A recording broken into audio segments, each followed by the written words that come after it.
Orang yang gaji 10,000 yang ada 10 anak tak sama dengan 10,000 yang ada 2 anak. Tak sama orang yang ada contohnya gaji 2,000 yang bujang dengan.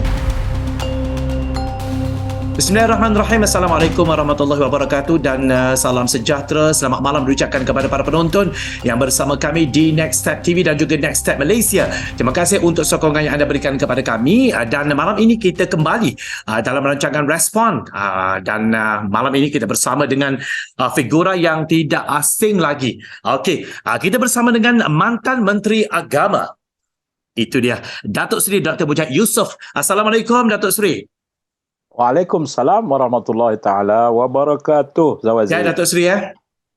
Sihat. Sekarang sedang bersiap sedia untuk menyambut Ramadan esok. Malam ni kita dah mula tarawih, insya-Allah kalau puasa esok. Baik. So saya doakan semua dalam keadaan yang sihat.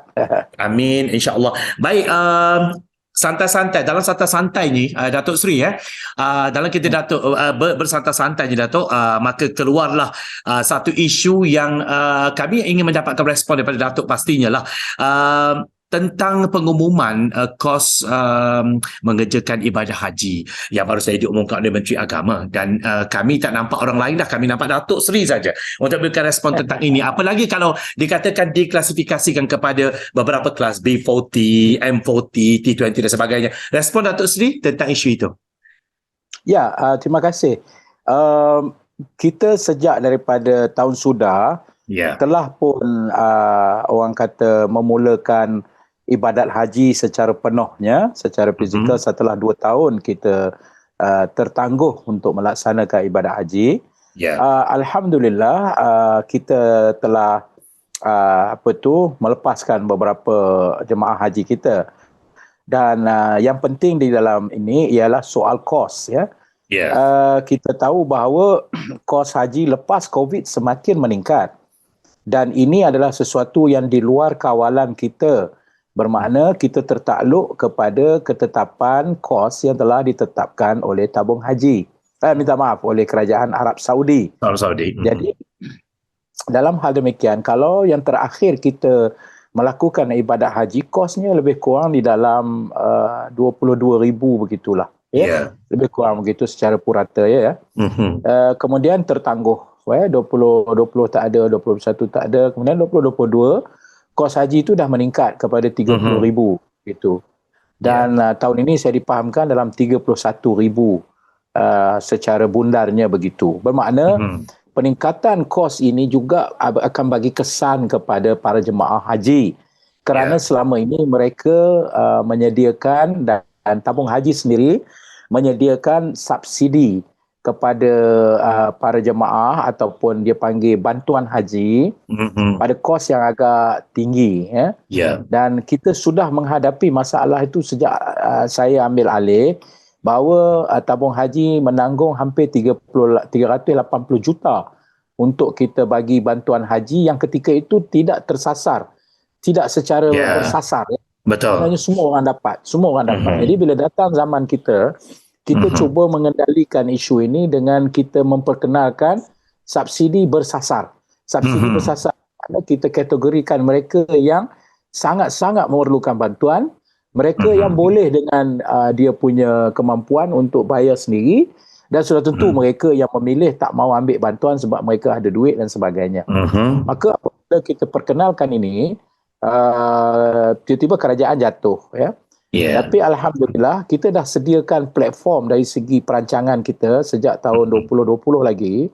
2019 lagi kita dah rancang sebagai sebahagian daripada plan penstrukturan semula atau haji yang famous itu yang kita sudah mulakan sejak 2018. Maka kita pertama yang penting Zawazi ialah kita menetapkan sasaran kepada mereka yang layak mendapat bantuan haji ialah secara bersasar, bukan lagi secara blanket. Okey. Yang kedua, kita mengenal pasti dari kalangan jemaah yang ikut rombongan haji ini, berapa di kalangan mereka yang B40, berapa mereka yang M40, maupun semua kita dah kenal pasti dah, dan kita tahu apabila kita menggunakan kaedah bersasar ini, ia akan mengurangkan banyak beban kepada tabung haji, tapi pada waktu yang sama masih memenuhi kehendak tabung haji, iaitu membantu mereka untuk mengerjakan ibadat haji secara bersasar. Okey. Kemudian kita kena ingat 2009 mulanya bantuan tabung haji sampai bantuan haji sampai kepada 2018 2019 tidak langsung dibuat satu penilaian semula. Kos haji 2009 hanyalah lebih kurang dalam 12,000. Jadi tabung haji hanya tampung 2,000 saja, dia orang bayar 10,000. Tapi bila 2010 2011 sampailah 2019, kos haji itu sudah naik sampai 22,000. Mereka masih bayar 10,000. Tapi tabung haji menanggung beban subsidi itu sampai ke 12,000. So ini tidak praktikal kalau kita tidak adakan satu bentuk subsidi yang bersasar. Ya. Maka sebab itulah kita perkenalkan subsidi bersasar masa zaman saya, tapi malangnya tahun 2020 tak boleh buat sebab masa tu kita COVID. 2021 tak boleh buat. Cuma saya mendapati tahun 2022 ketika mereka nak mula menghantar jemaah haji setelah 2 tahun tertutup, mereka mula menggunakan kaedah subsidi ini. Dan tahun ini saya rasa penggunaan kaedah subsidi itu mungkin lebih mendalam kajian dia, dan sebab itulah kita dapati hari ini B40 hanya bayar lebih kurang dalam 10,000 juga. 10,980. 10,980, mungkin naik RM100 lah. Dulu dia bayar 9,990. Sekarang ni dia orang bayar 10,980, makna lebih kurang naik lebih kurang dalam RM100-200 gitu je. Ke 1,000, sorry, 1,000. Naik dalam 1,000. Naik dalam 1,000. So, tetapi kena ingat, tabung haji masih menanggung yang 31,000 tu. Betul. Hari ni kos dia lebih kurang, makna tabung haji menanggung sebesarnya lebih kurang dalam 20,000 atau 19,000 lah kita kata. 64%. 64%. Bermakna tabung haji masih jadi maknanya tabung haji masih menanggung B40 itu sebagai bantuan subsidi haji. Manakala untuk M40 dia orang hanya bayar 15,000. Lebih 5,000 daripada yang membayar daripada B40 sebab mereka mampu. Cuma yang lebihan daripada lagi 15,000 itu ditanggung oleh tabung haji. 48%. Tetap besar. Bantuan itu tetap besar. Dan sudah tentu untuk T20, mereka bayar 31,000. Mungkin mereka tak dapat bantuan haji di atas sebab mereka mampu untuk membayar 40,000 pun dia mampu contohnya. So pertamanya saya nak rakamkan di sini. Idea ini telah pun kita rancang dan kita bincang sejak penstrukturan semula 2018 lagi. 2018, 2019. Sebab kita forward thinking.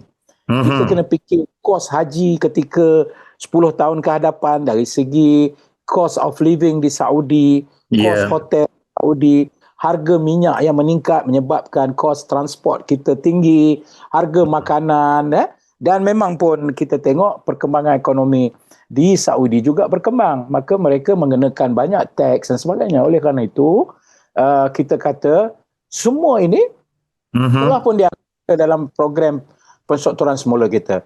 Itulah hasilnya hari ini. Kita bersyukur pada Allah SWT kerana hasil buat kita itu, kerajaan hari ini, walaupun dulu pun masa PN pun, mereka telah pun mengamalkan idea yang telah kita rancangkan dan telah kita perkenalkan. Bermakna kita berfikir jauh ke hadapan untuk memastikan kelestarian tabung haji, tapi pada waktu yang sama, kita tak mahu hilang tanggungjawab tabung haji itu untuk memberi bantuan kepada mereka yang memang memerlukan.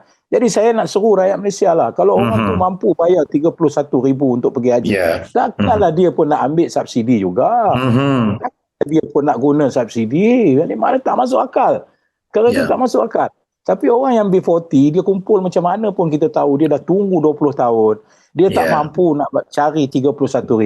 Maka kita bagilah kepada dia bantuan haji yang nilai dia hampir 64% daripada harga yang dibayar. Masya Allah. Tak ada saya rasa dalam dunia mana-mana institusi tabung haji yang berbuat demikian, melainkan di Malaysia. Masya Allah. Semua itu adalah hasil perancangan yang kita telah buat, di mana kita melihat apa yang kita namakan fasa sustainability ataupun fasa kelestarian tabung haji supaya ia dapat menjalankan tugasnya dengan berkesan, tapi pada waktu yang sama dia tidak hilang tanggungjawab dia kepada mereka yang memerlukan.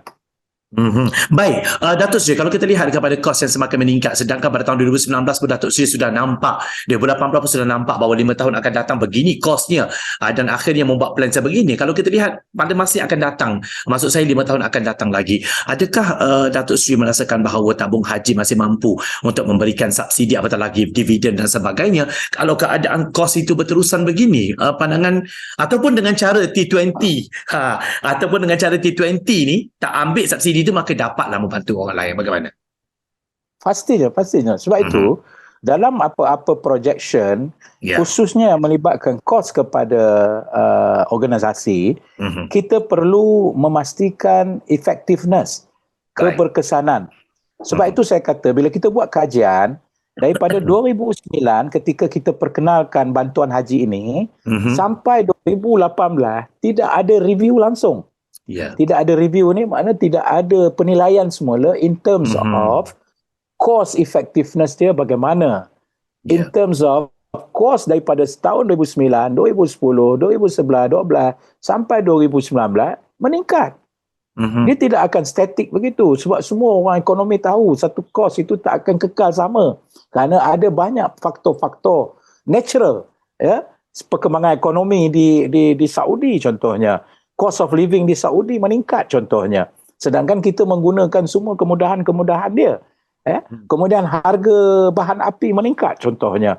Turun tak tapi meningkat. Kos hotel, logistik, makan, minum, semua itu kita tahu meningkat. Jadi sebab itulah sebelum ini sejak 2009 tak ada review. Sebab itulah saya kena belasah Zawi. Sebab saya review. Bukan kerana saya review tu saya tak mau bagi subsidi, tidak. Betul. Saya review dalam jangka untuk memastikan sustainability tabung haji itu dapat terus memberi khidmat kepada mereka yang memerlukan.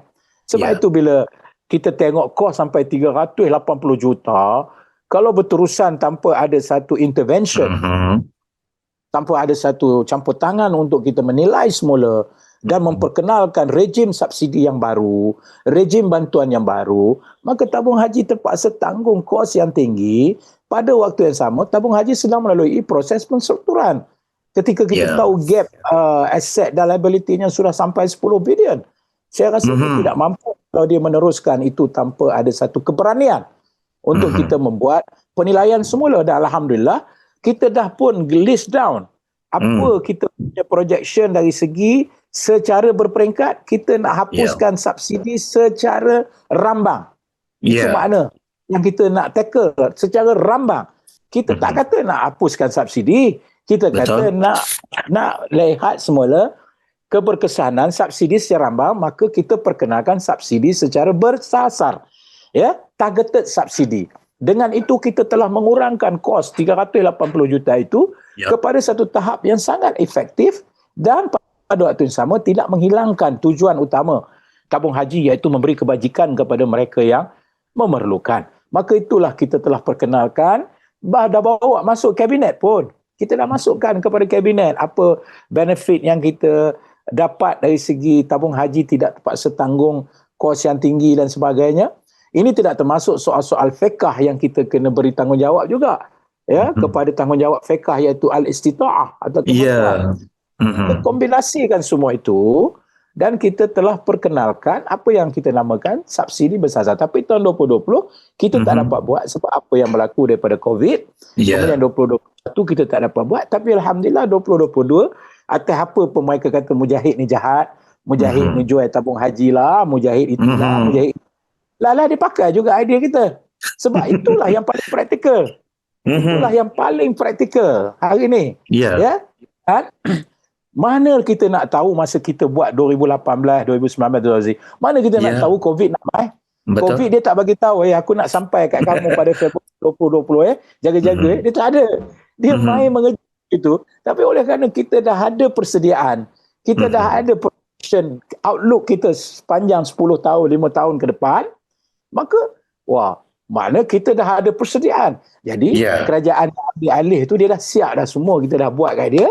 Bila COVID ini, dia dah ada model. Macam mana dia nak hadapi masalah kos yang saya kira dengan COVID ni lagilah tinggi. kos ni COVID lagilah tinggi sebab mungkin hotel tak boleh duduk 4 orang satu bilik. Mungkin dia hadkan orang, maka penggunaan bilik hotel itu semakin meningkat.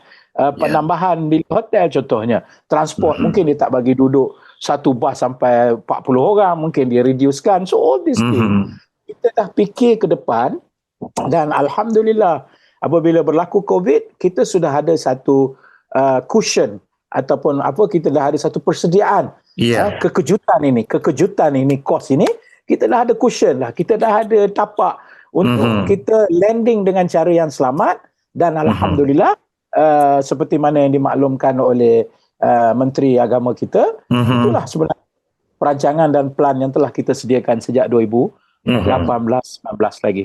Baik, Datuk Seri, kalau kita lihat penakrifan B40, M40 dan T20 itu sendiri, kalau kita bercakap dalam aspek penunaikan haji ni dah, Datuk Seri, ada, ya betul, ada golongan yang memang T20, tetapi kalau kita lihat dengan pendapatannya 11,000 contohnya, tapi anaknya 8 orang. Okey, dilihat di situ, kita bercakap tentang kesaksamaan dalam konteks menunaikan haji ini. Adakah mereka, adakah tabung haji menelitinya seteperinci sedemikian untuk ketepatan golongan atau bagaimana? Kalau mungkin juga ada yang gajinya 5,000 tapi dia bujang. Maksudnya begitu. Kesaksamaan itu, Datuk Seri. Okey, saya nak jelaskan dari sudut strata ekonomi. Kita perlu ada satu benchmark. Strata ekonomi, dan kita pakai strata ekonomi itu dengan pengiktirafan yang dibuat, iaitu adanya B40 yang pendapatannya mungkin dulu kita kata 1,500, sekarang ni mungkin dah 2,000 lebih. So that means B40 semakin meningkat. B40 ni bukan kata kalau dulu banyak ni, sekarang banyak ni tak. Mungkin baru ni dengan apa yang berlaku COVID dan sebagainya. B40 dulu kita takrifkan 1,500 ke bawah gaji dia. Tapi hari ni mungkin B40 tu sudah meningkat hari ni. Yang cost living dan sebagainya mungkin kita kena letakkan 2,500 contohnya. Maka itu bermakna ramai lagi lah yang duduk dalam kategori B40 contohnya ya. M40 pun sama. Kita letak 4,000 ke atas. Hari ni mungkin 5,000 ke atas. Dia ditakrifkan sebagai M40.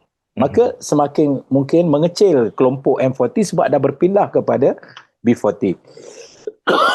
Tapi yang tak berubah T20 ni. T20 ini tetap menikmati apa saja habuan dari segi posisi mereka, kedudukan mereka dan sebagainya. Baik. Itu strata ekonomi. Kita kena ada satu benchmark. Tetapi pada waktu yang sama, bila kita go into detail, sudah tentulah orang yang gaji 10,000 yang ada 10 anak tak sama dengan 10,000 yang ada 2 anak. Betul. Tak sama orang yang ada contohnya gaji 2,000 yang bujang dengan 2,000 yang ada 2 anak contohnya. Betul. So, kita boleh letak kategori ini secara subkategori. Dan untuk pengetahuan, masa kita buat penstrukturan semula dulu, termasuk kita menilai semula rejim ataupun struktur bantuan haji ini, dalam borang kita sebut tahap gaji dia berapa, kemudian berapa anak, tanggungannya, semua semua itu kita ada. Bermakna katalah dia tak terlayak dapat 15,000 contohnya. Dia tak layak dapat sebab dia ini dia tak layak dapat 20,000 sebab dia ini M40 contohnya. Maka dalam dia ada rayuan dia. Dalam borang dia ada rayuan dia. Dan rayuan dia mesti dipenuhi dengan evidence bahawa gaji dia sekian, kerana dia menanggung sekian, maka dia mohon, boleh tak saya dapat bantuan bagian seperti B40. Itu terpulanglah kepada tabung haji untuk menilai semua kes-kes ini secara spesifik dan sejauh mana mereka layak untuk dapat bantuan haji itu. Bermakna kita memberi peluang untuk menilai setiap seorang itu apa dia punya status pendapatan dia mengikut bebanan dan tanggungan. Tapi ada juga setengah orang, dia B40 Zuhairi, tapi rumah dia ada televisyen, ada Astro, ada 2 Astro, ada kereta 2 biji. Problem jugalah kan. Bermakna sanggup untuk bayar hutang begitu. Tiba-tiba dia pun nak minta dekat kita bantuan. Tapi kita tak adalah pergi sampai detail tu. Tak adalah kita tanya awak ada TV ke kat rumah, awak ada berapa biji kereta, no lah, of course. Tetapi apa yang saya nak masukkan di sini ialah secara umum. Yang penting kita menilai semula bantuan haji yang dulunya tak ada semua ni. Dulu blanket, rambang. Orang gaji 10,000 pun dapat. Orang gaji 20,000 pun dapat. So sekarang apa yang kita buat ialah kita bersasar. Hanya orang yang pendapatan dia P40, mungkin pendapatan dia 2,000 ke bawah atau 3,000 ke bawah, dan M40 yang pendapatannya mungkin 8,000 ke bawah, dia layak untuk mendapat bantuan haji yang tadi telah disebut, yang B40 dapat 64% daripada bantuan haji, manakala M40 48%. 48%. Manakala P20 tak dapat langsung. That means to say this is justice, this is fairness. Adakah Datuk adakah Datuk ingin mengatakan kepada luar sana, ia sebenarnya terpulang juga kepada individu itu sendiri kalau kita rasa kita bukan orang yang berhak? Sebab kalau kita bercakap tentang apa yang Datuk Seri katakan tentang istita'ah, kemampuan itu, betul. Apa akan jadi dengan haji kita kalau kita sepatutnya adalah golongan yang tidak sepatutnya mendapat subsidi itu, tetapi kita berdasarkan keikhlasan lah sebenarnya pandangan Datuk Seri di situ untuk rakyat Malaysia. Datuk Seri, silakan. Sudah tentu kalau kita baca wa 'alan nasi hajjal baiti man istata'a ilaihi sabila, ya, ke atas manusia yang beriman adalah untuk diberikan mereka difardukan ke mereka haji, ya. Tetapi haji yang dimaksudkan itu ialah man istata'a ilaihi sabila wa adzin fil nasi fil haji, ya, bagi tahulah kepada ya'tunaka min kulli fajjin amiq, yang Allah kata tu kan. Allah kata suruh buat haji, tapi pada waktu yang sama man istata'a ilaihi sabila. Okey, bermakna hukum kepada mereka untuk melakukan haji syaratnya ialah istita'ah. Dan istita'ah itu ditakrifkan kepada satu, istita'ah kemampuan kesihatan. Yang kedua ditakrifkan istita'ah mal, harta, keuangan. Yang ketiga istita'ahnya ialah dia punya perjalanan, dari segi selamat atau tidak perjalanan dia, transport untuk dia sampai itu selamat atau tidak. Dan ditakrifkan lagi pula istita'ah tu dengan lebih detail, bermakna istita'ah tu dia mampu pergi haji dan dia mampu tinggalkan duit untuk keperluan keluarga dia semasa dia pergi haji. Sampai tahap tu fiqh Islam meletakkan kepentingan al-istita'ah ataupun capabilities, ya, kemampuan yang kita faham di dalam fiqh. Ada yang ada duit cukup, semua boleh tinggal duit kat keluarga dia, boleh pergi, tapi macam COVID, maka ia isu kesihatan. Dia terhalang kerana masalah kesihatan. Adanya wabak, adanya apa, maka Nabi kata jangan kamu keluar daripada tempat kamu. Bermakna itu juga adalah satu istita'ah, ya. Dan Allah la yukallifullahu nafsan illa wus'aha. Allah tidak akan mengenakan sesuatu melainkan dengan kadar kemampuan, sama ada kadar kemampuan tubuh badan maupun kemampuan keliling yang dengannya itu kan sesuatu ibadat, dan khususnya ibadat haji. Maka kalau kita faham betul-betul istita'ah ini, bermakna mereka yang sebenarnya tidak mampu langsung kerana kos yang tinggi. Apa yang kita tahu hari ini, kos penempatan, kos bahan api, kos makan minum, kos yang dikenakan cukai-cukai oleh kerajaan Arab Saudi dan sebagainya. Maka itu bukan salah kita tak nak pergi haji. Itu di atas sebab kita tak termampu. Maka dari segi hukumnya tidak berdosa. Kerana kita tidak memenuhi man istata'a ilaihi sabila. Tapi itu pun, Zawazi, itu pun kita dalam tabung haji nak juga memenuhi istita'ah dia itu. Cara dia ialah kita bagi apa yang namakan sebagai bantuan haji. Tapi dulu bantuan haji ini rambang. Tidak bersasar. Tidak bersasar. Itu yang kos semakin meningkat. Bila kos meningkat, dia bayar dulu kita tanggung dia 2,000 tahun 2009. Naik 2010 kos jadi 14,000, kita tanggung 4,000. Naik 2010, naiklah kata tambang lagi, kita kena lagi 6,000. Sampailah macam saya kata, mana ada kos tu menurun. Kos ni dia menaik. Dengan gaya hidup di sana, apa dia standard of living di Saudi dan sebagainya. Maka akhirnya, apa berlaku? 2018 kita tanggung kepada orang yang nak berhaji ni hampir 11,000. Kerana kos dia 21,000. 2019, 23,000. 12,000 kita tanggung. Maka, bukankah tiba masanya untuk kita meletakkan semula panduan fiqh, iaitu al-istita'ah, tapi pada waktu yang sama, meletakkan misi tabung haji yang besar, iaitu untuk bagi kebajikan kepada bakal-bakal jemaah haji, khususnya yang fuqara wal masakin, yang kita tahu walaupun dia tak mampu, tapi dia menyimpan, dia menabung sikit, mana ada usaha dia. Tapi dia tak boleh pergi dah, dia dah takat tu aja. Maka datanglah tabung haji dengan misi yang besar ini. Okey, kita bagi bantuan haji kepada kamu, supaya kamu dapat menunaikan haji. Bermaknanya, Haji, kita balancekan antara fiqh dan kita balancekan antara tanggungjawab tabung haji. Maka akhirnya lahirlah satu struktur baru bantuan haji yang kita namakan sebagai bantuan haji bersasar. Itu cara kita berfikir dalam menyelesaikan masalah kepada isu yang kita sedang hadapi ini. Kita fikir sampai tahap tu. Yang ni orang senang-senang nak kata kita ni macam-macam lah. Kita ni itulah buat ini. Saya rasa mereka itu langsung tidak ada perasaan tanggungjawab terhadap fiqh itu sendiri.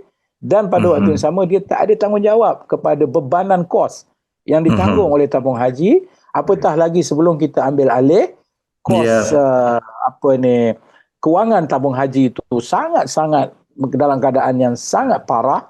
Maka kita telah berjaya menyelesaikan masalah itu. Nah, untuk sustain, untuk kita kekal ke depan lagi 10-20 tahun supaya tabung haji sentiasa dihormati, sentiasa memenuhi tanggungjawab dia kepada umat Islam, maka itulah lahirnya subsidi bersasar. Alhamdulillah, hari ini mereka telah amalkan hasil daripada apa yang telah kita rancangkan sejak 2018 ketika diberikan amanah untuk jaga tabung haji. Baik, itu dia respon yang diberikan oleh mantan Menteri Agama Datuk Seri Dr. Mujahid Yusof Rawa untuk rancangan respon kita pada malam ini. Terima kasih Datuk kerana sudi bersama dengan kita untuk respon dan juga pandangan daripada Datuk untuk rakyat Malaysia memahami konsep subsidi bersasar yang telah diumumkan. Ramai juga yang mengambilnya sebagai sesuatu yang sangat positif untuk memberi ruang kepada mereka secara saksama, tetapi tidak kurang juga Datuk Seri ada yang menjadikannya sebagai sentimen politik untuk dibahaskan ataupun untuk dijadikan satu sentimen keagamaan. Kononnya tabung haji ini tergugat dan sebagainya, sebagaimana yang ketika Datuk Seri menjadi Menteri Agama dahulu. Maklumlah isu orang Melayu kan. Baik, terima kasih Datuk Seri. Semoga kita jumpa lagi insya-Allah pada masa akan datang. Baik, Assalamualaikum Datuk Seri. Baik, itu saja untuk malam ini dalam respon saya Zafar Yusuf. Assalamualaikum, selamat malam, jumpa lagi. Bye.